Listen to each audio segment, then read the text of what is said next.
Today's guests are President Furukawa and Director Uchida from OXIDE, TSE Growth listed securities code 6521. Welcome! Hi, thank you for having us today. I'd like to ask you about the news released on January 13th regarding the acquisition of Raicol's shares. As far as I remember, this is the first M&A for OXIDE, right? That's right. It's our first M&A after going public. And it's cross-border M&A. Exactly. Impressive. I'd like to ask you about the background behind this decision. What's the reason behind this M&A? In a nutshell, we aim to increase our corporate value. My mission as president is to increase corporate value from a long-term perspective. We owe a lot to various stakeholders, so I think this deal is very good for them as well. I see. Raicol also manufactures crystals, just like your company. Yes, that's right, we're quite similar. You both do the same kind of work, but the industries that you deal with are completely different. We manufacture similar kinds of crystals. As for the production method, we have many ways of growing crystals, while they focus on just one very special method called the flux method. Although the crystals are almost identical, the markets and applications are somewhat different. That's quite interesting. Yes. I think the main businesses for OXIDE are semiconductors and healthcare, while Raicol's are aerospace and defense. It's interesting, right? Semiconductors and healthcare for OXIDE, but for Raicol, aerospace and defense, and medical aesthetics such as hair removal and energy. It doesn't overlap with each other at all. Exactly. We've worked in the areas of semiconductors, healthcare, and optical measurement and frontier technology, and tried to develop a new third business, but we made it happen all at once with the acquisition of Raicol. So you'll add 4 business fields. Yes, aerospace and defense, medical aesthetics, energy, and quantum. Which business among the 4 areas did you originally aim to get into? I would say aerospace and defense. I believe the defense market is hard to get into. Right. The US is way ahead of others when it comes to aerospace and defense. It's been difficult for Japanese companies to get into the market in the US due to the Buy American Act, even if they have cutting-edge technology. Once they enter this market, they'll make rapid progress.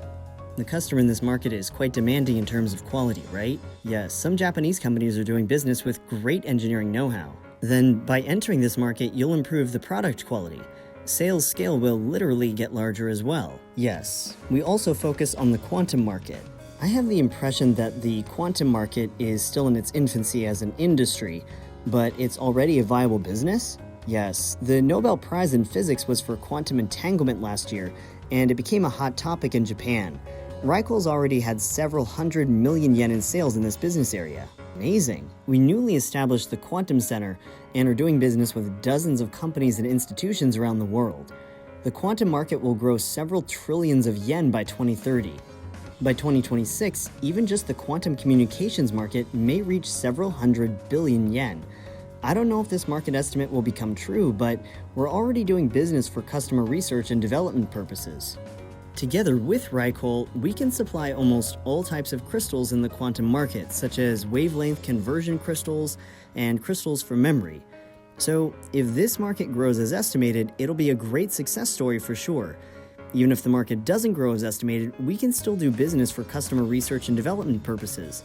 I think it would be a very important partnership with Raicol in terms of expanding opportunities in highly profitable areas at the R&D stage. Amazing. I'm sure the market will grow to 300 or 500 million yen. Yes, if the market grows as estimated. Other than that, 20% of Raicol's sales are from medical aesthetics and energy. The portfolio of Raicol's business is well balanced, as we can see. Yes. Can you elaborate more on Raicol's energy business? Sure. As you know, electricity is generated at power plants and run through power lines to ordinary households. Usually this is one way, but nowadays we have solar power generation at homes as well as various other types of power generation. So in fact, the flow of electricity needs to be networked and bidirectional. Given that the price of electricity is rising, people focus on minimizing the loss of electricity in any aspect. What's important here are sensors that monitor the voltage and electricity in the transmission lines. Raicol's crystals are used for the monitor here. Electricity loss control is quite important to the current environmental and energy age, so it would be great if the market really grows this year. Perhaps the energy business might become bigger than aerospace and defense. I see. The more I hear about this company, the more fascinating it sounds. Yes, it's very interesting. Thank you very much. Raicol's customer base is also interesting. They sell to Israel, the US, Turkey, and Sweden. Amazing. Yes. So Raicol is an Israeli company. I don't have a clear image of Israeli companies. Can you please explain more? Israel is a country full of cutting-edge technologies, and its cities are vibrant. It's a Jewish country, and I have the impression that they are smart and tough negotiators as well. I see. I believe that if we can incorporate their philosophy into our business, we can further expand our potential and increase our corporate value. There's a lot to learn from cooperation with the Israeli company, so I believe this M&A would be the very first step for our future success. So, you're focusing on not just business, but also some business philosophy. We really learned a lot. They're tough negotiators and never give up. I don't give up often, but their president is even more persistent than me. So they never compromise. That's right, not at all. I can imagine that's tough to have a negotiator like him be on the other side of M&A. It all started when I met them at an exhibition in the US in January last year. We first discussed not M&A, but a kind of joint project. I got the feeling that they were also approaching other companies besides us, so I thought it would be better to take action immediately. When I met them again at an exhibition in Germany in May, I knew that he had been asking around other companies as I expected. So, I flew to Israel directly from Germany after the exhibition. We talked about joint research or a kind of project like that, but in the end, they asked me whether we would merge. I thought it was an interesting idea. After I visited Israel, I flew to New York and I caught COVID-19. That was unfortunate. I was supposed to stay there for only 3 days, but I had to stay there for 10 days. And while I was stuck in the hotel, I was writing the M&A proposal. When I came back to Japan and I shared this idea with other company members, everyone agreed it was interesting. You were talking about it before you even came back, so you had almost made up your mind to acquire the company. He became a project leader and kicked it off in July, right? Yes. So it started in the summer. It took less than a year to come up to an agreement. By the way, as I mentioned at the beginning, the first M&A for OXIDE was cross-border. Moreover, it was done directly without any intermediaries. It must have been very tough. I think it was difficult for the person in charge. Was there someone besides me? That's right, it was hard work. There were a lot of things we didn't understand, but with the help of many people, we were able to get to where we are now. There were many differences. Firstly, we have a 7-hour time difference. And because they follow the teachings of Judaism, working days are from Sunday to Thursday. Friday and Saturday are their weekends, and especially from Friday evening to Saturday evening is the Sabbath, so they can't answer calls or check emails. Things stop there. Usually we're off on Sundays, right? But sometimes we had to work on Sundays, and then we have meetings from around 4 p.m. So 4 p.m. here is 9 a.m. there. Then we'd work until about 2 or 3 a.m. every day.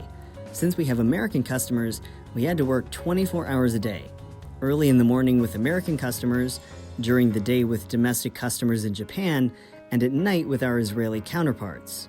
Sounds like crazy working hours are quite unusual compared to normal working hours in Japan. By the way, you mentioned Raicol has strong connections with the defense market. What's the reason behind the choice of OXIDE as a partner? Was it simply because there's a great match regarding technological capabilities, or are there any other factors? I think it's partially because both companies' cultures are quite similar. We're an R&D-oriented company and rather steady and persistent in our activities. Raicol are also serious, and I would say not flashy, but do things steadily because they do R&D, which takes time.